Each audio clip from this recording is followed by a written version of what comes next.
पटना के पास बसे छोटे से मणिपुर गांव में दिलीप नाम का एक गरीब आदमी रहता था। उसका घर बहुत साधारण था, लेकिन उसके सपने बड़े थे।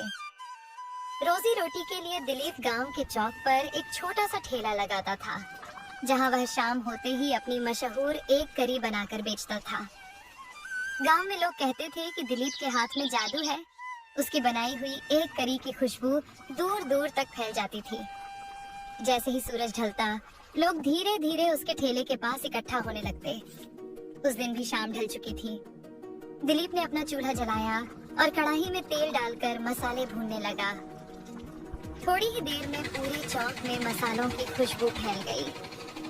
तभी गांव के दो आदमी वहां आ पहुंचे। अरे दिलीप भाई, आज सुबह से कुछ खाया नहीं है। जल्दी से गरम गरम एग करी दे दो, बहुत भूख लगी है। अरे क्यों नहीं भाई, अभी बना कर देता हूँ। और सुनो दिलीप भाई, मेरी एग करी जरा कम तीखी बनाना, ज्यादा मिर्च खाई नहीं जाती मुझसे। अरे भाई, एग करी भी भला कम तीखी होती है क्या? दिलीप भाई, मेरे लिए तो सबसे तीखी एग करी बनाना, मुझे बहुत तीखा पसंद है। अच्छा, इतना तीखा खाते हो तो जरा ज्यादा ही तीखी बनवाओ। आज मैं भी देखता हूँ कितना तीखा खा लेते हो। हाँ हाँ, जितना तीखा बना सकते हो बना दो, मुझे कुछ नहीं होगा। ठीक है भाई, एकदम कम तीखी और एक सबसे तीखी एग करी बनाता हूँ, फिर बताना कैसी लगी। दिलीप जल्दी जल्दी काम में लग गया। उसने कढ़ाई में तेल गरम किया, प्याज, टमाटर और मसाले डालकर भूनने लगा। फिर अंडे डालकर एक प्लेट के लिए हल्की मिर्च और दूसरी के लिए ढेर सारी लाल मिर्च डाल दी। कुछ ही मिनटों में दोनों प्लेटें तैयार हो गईं। दिलीप ने प्लेटें आगे बढ़ाते हुए कहा, लो भाई, तुम्हारी एग करी तैयार है। दोनों ने पहला कौर लिया। कम तीखी वाली एक करी खाने वाला आदमी खुशी से बोला, वाह दिलीप भाई, तुम्हारी जैसी एग करी पूरे पटना में कोई नहीं बनाता। क्या स्वाद है। लेकिन जैसे ही दूसरे आदमी ने अपनी तीखी एक करी खाई, उसका चेहरा लाल हो गया। अरे भाई, सारी मिर्च मेरी ही प्लेट में डाल दी क्या? ये तो आग लग रही है। अरे भाई, तुमने ही तो कहा था जितना तीखा बना सकते हो बनाओ। दूसरा आदमी मजाक उड़ाते हुए बोला, अरे बड़ा आया तीखा खाने वाला, क्या अपने आप को मनोज भाई समझता है क्या? दोनों जोर जोर से हंसने लगे।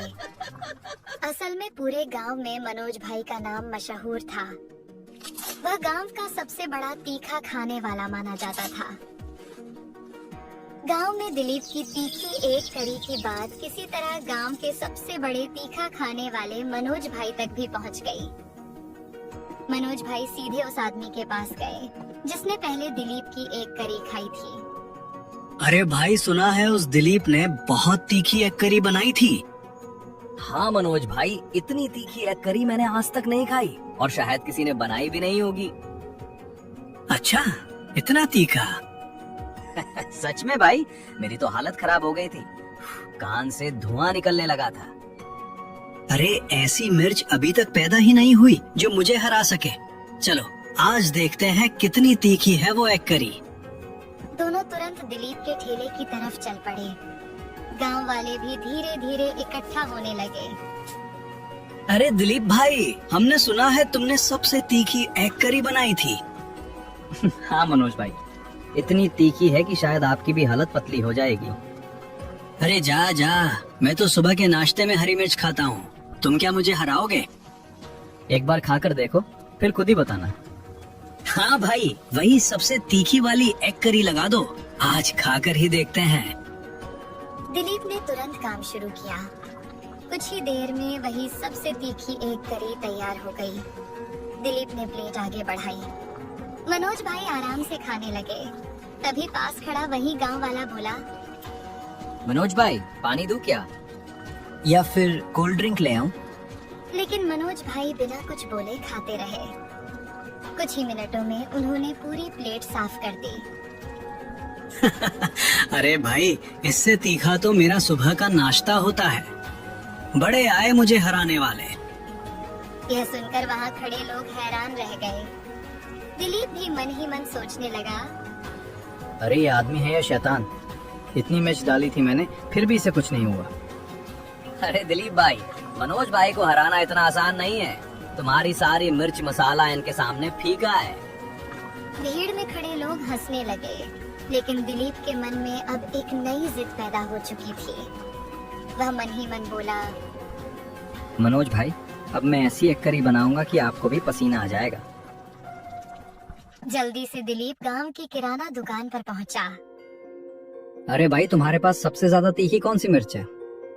दिलीप भाई ये देखो, एवरेस्ट का सबसे तीखा मिर्च पाउडर। अगर इसे थोड़ा सा भी खाने में डाल दो तो खाना आग बन जाता है।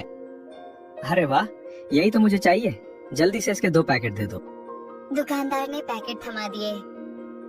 दिलीप पैसे देकर तुरंत वहां से निकल गया। अब वह सीधा मनोज भाई के पड़ोसी के घर पहुंचा। अरे दिलीप भाई, कहिए कैसे आना हुआ?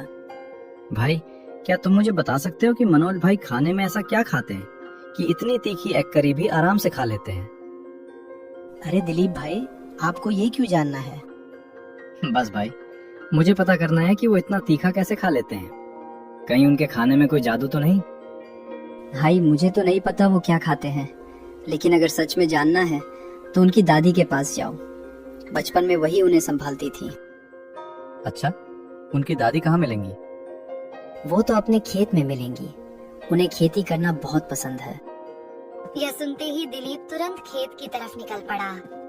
कुछ ही देर में वह खेत पहुंच गया। दादी माँ, मुझे जानना है कि आपने मनोज को ऐसा क्या खिलाया है कि वो इतनी तीखी चीजें भी आराम से खा लेते हैं। अरे बेटा, इसमें कोई जादू नहीं है। उसे बचपन से ही हरी मिर्च खाने की आदत है। वो हर रोज ढेर सारी कच्ची हरी मिर्च खा जाता था। अच्छा, इसलिए उसे कभी तीखा नहीं लगता? हाँ बेटा, इसी वजह से वो कितना भी तीखा खा ले उसे कुछ नहीं होता। दादी, अगर मैं मनोज भाई को ये एवरेस्ट का सबसे तीखा मिर्च पाउडर खिलाऊं तो क्या उन्हें तीखा लगेगा? अरे बेटा, ये तो बहुत आम मिर्च पाउडर है मनोज के लिए। इससे उसे कुछ भी नहीं होगा।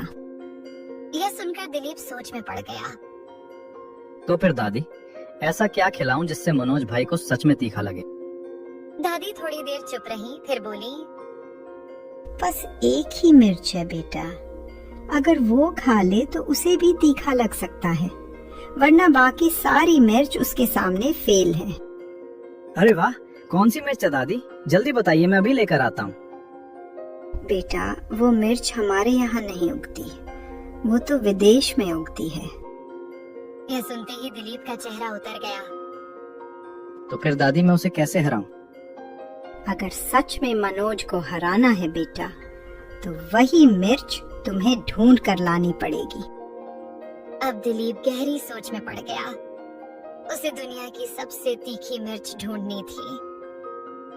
अगले दिन शाम को हमेशा की तरह दिलीप ने अपना ठेला लगाया। थोड़ी ही देर में कई गांव वाले उसके ठेले के पास आ गए। अरे दिलीप भाई, मुझे तो वही सबसे तीखी वाली एग करी दो, वही जो मनोज भाई के लिए बनाई थी। हाँ दिलीप भाई, हमें भी वही तीखी एग करी चाहिए। अरे भाई, आज सब लोग तीखा ही क्यों खाना चाहते हैं? अरे दिलीप भाई, आपको पता नहीं क्या?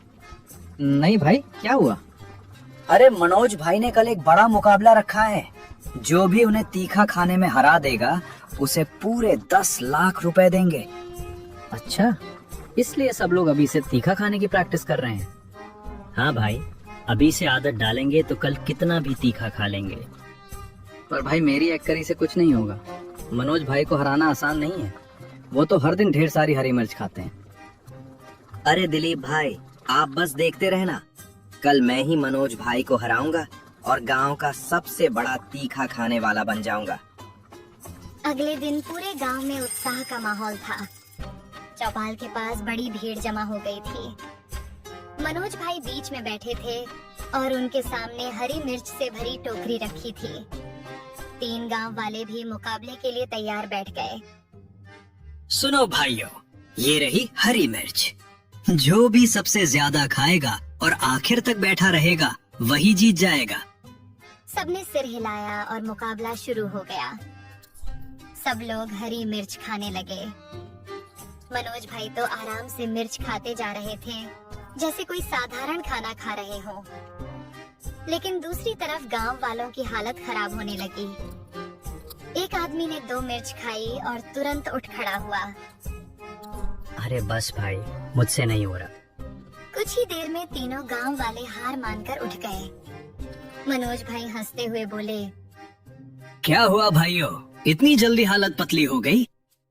अरे मनोज भाई, ये इतनी तीखी मिर्च कहाँ से लाए हो? बहुत तीखी है। अरे भाई, ये कोई आम मिर्च नहीं है, ये बहुत खास मिर्च है। भीड़ में खड़ा दिलीप यह सब ध्यान से देख रहा था। यह सुनते ही वह चौंक गया। वह मन ही मन सोचने लगा, लगता है ये वही मिर्च है जिसके बारे में दादी माँ ने बताया था। तभी तो गांव वाले इतनी जल्दी हार गए। और मनोज भाई ने भी ज्यादा मिर्च नहीं खाई। मुझे पता लगाना ही पड़ेगा कि मनोज भाई ये खास मिर्च कहाँ से लाते हैं। अगली सुबह वह चुपके से मनोज भाई का पीछा करने लगा। मनोज भाई धीरे धीरे गांव से बाहर निकलकर जंगल की तरफ जाने लगे।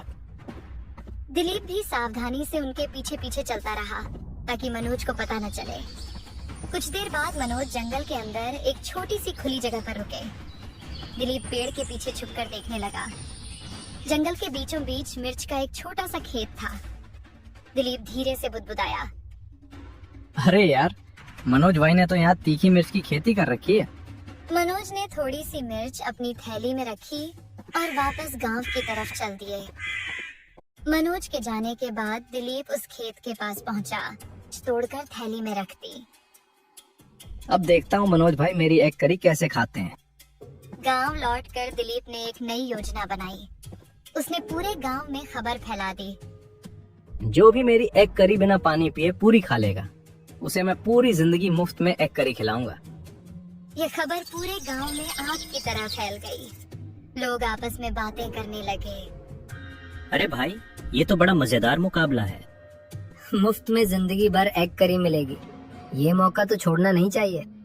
ये खबर मनोज भाई तक भी पहुंच गई। अरे वाह, अब तो मुफ्त में एग करी खाने का इंतजाम हो गया। उसकी एग करी तो मैं आराम से खा लूंगा। अगले दिन दिलीप के ठेले पर भारी भीड़ जमा हो गई। लोगों ने देखा कि ठेले पर एक बड़ा सा बोर्ड लगा था, 440 वोल्ट की स्पाइसी एग करी। यह देखकर लोग हैरान रह गए। अरे भाई, ये कैसी 440 वोल्ट वाली एग करी है? क्या इसमें करंट छोड़ा है क्या? इसमें करंट नहीं है, लेकिन एग करी खाने के बाद तुम्हें 440 वोल्ट का झटका जरूर लगेगा। इतनी तीखी है। अरे भाई, इतनी तीखी एग करी तो कोई खा ही नहीं सकता। इसीलिए तो मुकाबला रखा है। तभी मनोज भाई वहां आ गए। अरे दिलीप, तुम्हारी ये 440 वोल्ट वाली एग करी मेरे सामने पानी कम चाय है। अच्छा, तो आज खाकर बता देना कि कौन पानी कम चाय है, तुम या मेरी एग करी। चलो जल्दी बनाओ, अभी खा कर दिखाता हूँ। दिलीप ने जल्दी से एक करी बनाकर मनोज को दी। मनोज भाई खाने लगे। पहला कौर, दूसरा कौर, लेकिन तीसरा कौर लेते ही उनकी हालत खराब होने लगी। मनोज मन ही मन सोचने लगे, ये कैसे हो सकता है? मुझे इतना तीखा क्यों लग रहा है? थोड़ी देर बाद मनोज ने प्लेट नीचे रख दी। बस अब नहीं खाया जा रहा। भीड़ में खड़े लोग हैरान रह गए। अरे, मनोज भाई तो हार गए। पूरे गांव में खबर फैल गई। लेकिन दिलीप को यह जीत अच्छी नहीं लगी। उसी शाम वह मनोज भाई के घर पहुंचा। दिलीप ने सारा सच बता दिया। कोई बात नहीं दिलीप, तुमने सच बता दिया, यही बहुत बड़ी बात है। वैसे भी मैं थोड़ा घमंड में आ गया था। अच्छा हुआ मुझे सबक मिल गया। उस दिन के बाद दिलीप का एक करी का ठेला पूरे गांव में मशहूर हो गया। और इस तरह उस गांव में एक बात सबको समझ में आ गई, सच्चाई का साथ देने से हमेशा जीत होती है। और इसी तरह कहानी का अंत यही होता है।